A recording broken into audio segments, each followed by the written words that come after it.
Good morning, guys. Happy Friday. Welcome to the 15th of October edition of the Friday Wrap. A Friday Wrap on a Friday. Who would have thought it? All right, today is going to be pretty short and sweet, but it packs more of a punch than most of the Friday Wraps I do. I'm going to show you very quickly 3 strategies that you can implement that are not going to cost you anything to implement, but you're going to be financially better off one way or the other because of them. The disclaimer, 3 strategies that cost you nothing. The disclaimer has never been more important. Please don't run away and just go and do this if it's suitable to you, and then blame me if it goes wrong, because you'll get me in trouble. You need to talk to somebody who would apparently know what they're talking about, i.e. me, and help you to do these things appropriately. All right, the first strategy.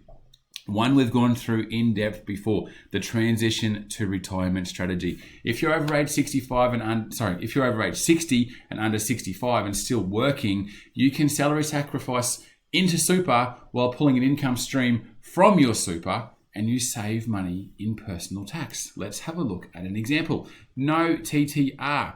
Tom, who's my little sidekick here for this example, earns $80,000 a year.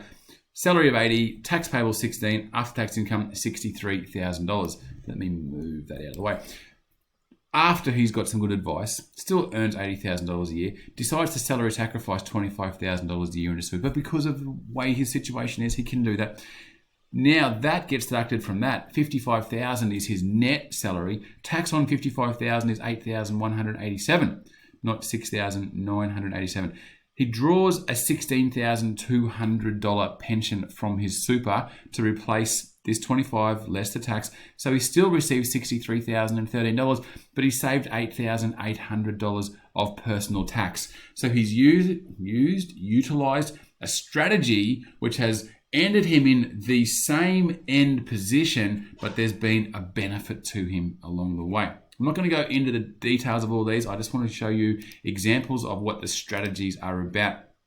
This one is one that surprises me when I see it, because I think people in their home loans would be front and center. The amount of people, and I'm going to send an email out to everybody next week about this actually, but the amount of people that I talk to that their home loan rates are significantly higher than what they should be, you can just go and refinance, or you can call your bank, and it happens all the time, more times than you would think possible.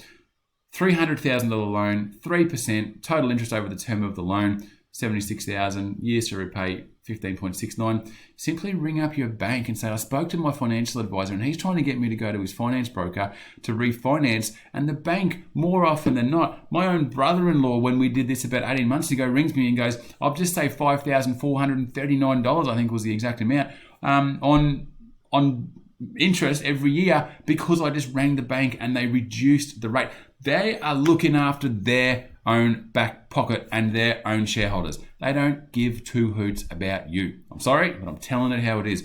Refinance, go find a lower interest rate if you're not at the lowest rate possible. In this example, 3 down to 2, same $300,000 loan. Interest over the period will be 45. You save $30,000, you save 1.3 years in the loan. You save $30,000 in interest. Come on. Let's get this one done.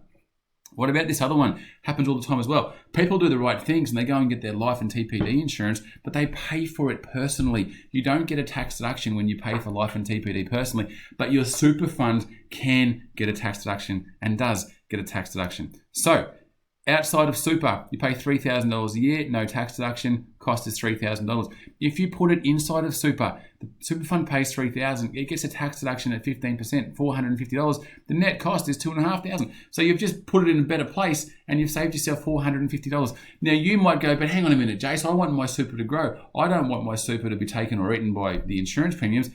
Go you. So what you should do is you've now got your super, you're paying for your insurance, so it's paying the $3,000. You've now got $3,000 of cash flow that you were paying on insurance that you've now got. Salary sacrifice that money to super, and you're going to save $1,035 if you are on the 34.5% tax rate, which is kind of the average taxable income tax rate.